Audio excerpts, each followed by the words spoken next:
This is another part of the same series about numbers in the mind or mind reading with numbers or the psychic. And the idea is that when you combine certain numbers, they relate to certain thoughts and certain ideas. And even if somebody's in a particular cycle, like if they're in a 14-5 cycle this year or this month or in a certain part of their life, if you do the pinnacles and challenges, the numbers, the double numbers actually mean something.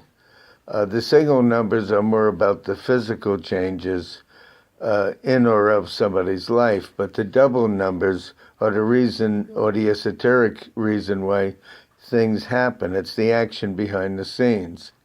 The secret or esoteric or metaphysical reason that this thing is happening. So we're going to start going over some more numbers, and I'll try to explain it. And if you remember these series and you go through some effort in trying to remember the combination of numbers, and when you see them appear in a name or in a particular cycle, whether it's a pinnacle or a challenge or the number of the year that somebody's in, it's going to mean something and bring some events, and it'll also tell you what people you'll have contact with. So let's continue this now.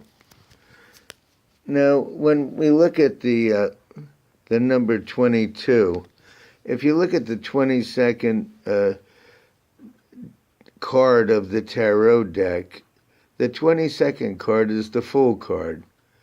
And what the Fool card really means is somebody that's carrying a bag full of mistakes. In other words, they realize what mistakes they've made, but there's nothing that they could do about it. It also, the 22 is a 4, which relates to the planet Uranus, and it's affected by people born on the 4th, 13th, 22nd, or 31st of any month.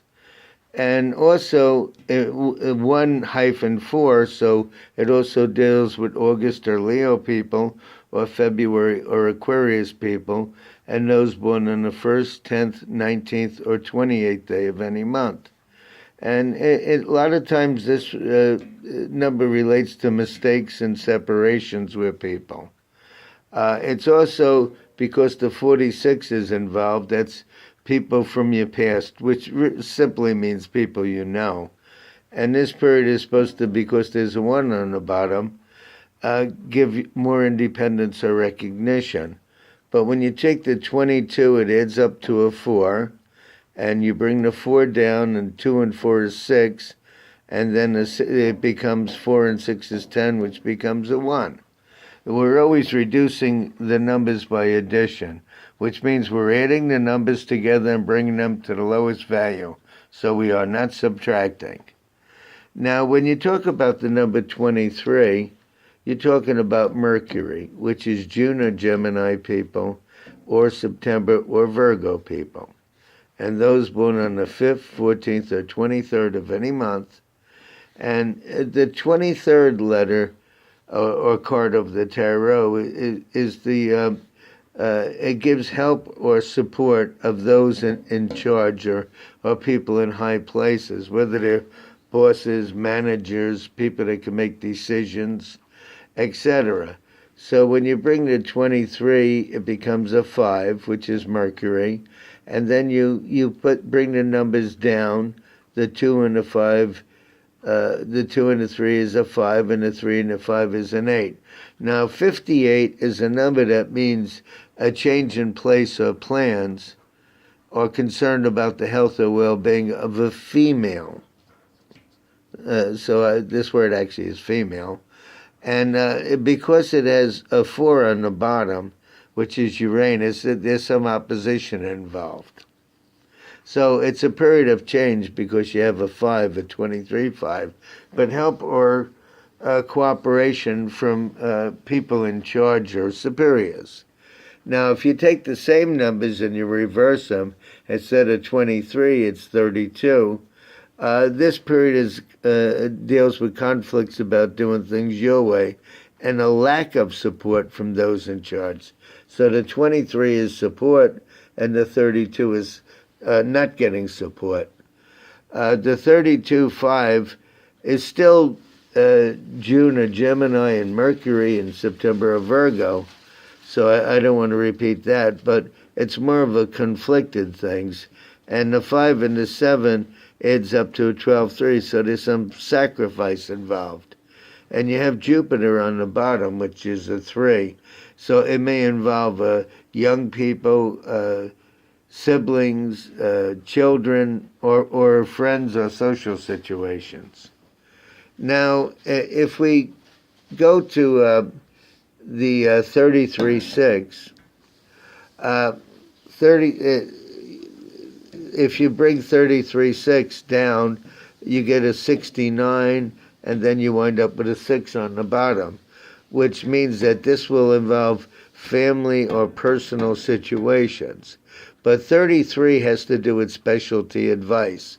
When somebody's in a 33, unless they're a specialist helping somebody else, a specialist could be somebody that's a doctor or knows math or knows how to fix a car or how to put up paneling or to cook a specialty meal or whatever the specialty is. That's specialty advice. It means expert advice. So 33 relates to advice from an expert. So the person may either give or get advice. And when you get the number 36, it involves property.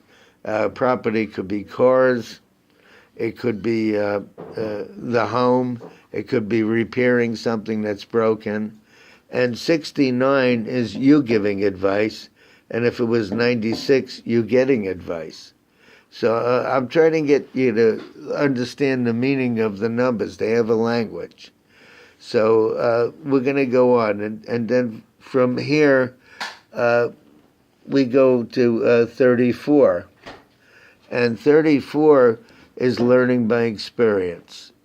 And it could also, because it's a 7, it could be teaching, school, medical or beauty care involved, and learning by experience. And because it's a 72-9, somebody might feel that they're not getting rewards from things they've done. Because if it was a 27-9, they would be getting rewards. So I'm trying to give you a feel of this. Whenever you're in somebody's in a 7 cycle, whether it's 25-7 or 34-7, there might be medical or dental things or diagnostic things going on. Now, if instead of the 34, somebody's in a 43, which is you reversing the numbers, there's a certain amount of frustration involved with them, and they feel obligated or responsible. And there's a lot of restrictions. Things kind of fix themselves because you have the 71, as I explained before in another tape, instead of the 17, which would be meeting and overcoming the trials and tribulations.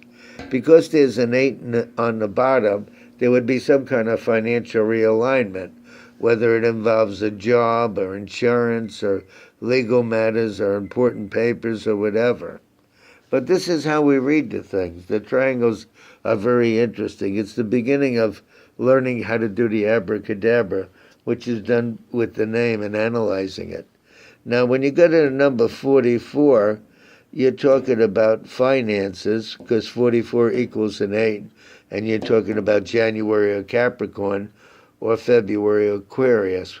And 44 deals with forms or papers and organizing forms or papers that relate to some financial realignment. Because there's a 2 on the bottom, the person feels a little victimized in a sense. And whenever you see 44, it means that there's something underhanded or not correct or misleading about some papers or forms or whatever. But today it could be on a computer, but nevertheless it's forms or papers or even computer work. Now 45 means getting things finished, done, or done with, and that relates to either Scorpio or April or Aries, which could be the end of March. And when you have a 5 and a 9 coming together, you get gossip or updates. And when you get a 5 on the bottom, that's Mercury. There's a lot of change involved and endings, because a 45 is a 45-9, which has to do with endings. And things get done or done with. Now, if you reverse the numbers and you get a 54, it's very similar. You get gossip or updates whenever you put a 9 and a 5 together. And there's something about forms or papers that are not right, and some gossip or updates. And because 4's on the bottom, which is the planet Uranus, there's something oppositional going on. Now, when we talk about 46, you're talking about seeing people from your past, and the 17 straightening out money or paper matters, and contact with people that you know, which is the 46. And there's a financial realignment again, because there's an 8 on the bottom. Now, 64 is the opposite numbers of 46. Very similar contact with people from your past, favors or considerations, because you have the 15 formed by these numbers, and a 6 on the bottom, family or personal news or responsibilities. And when you get the 41, it has to do with side jobs or side activities. So I want people to get used to the meanings of these combinations of numbers, so that when you'll see them, you'll be able to say something about them.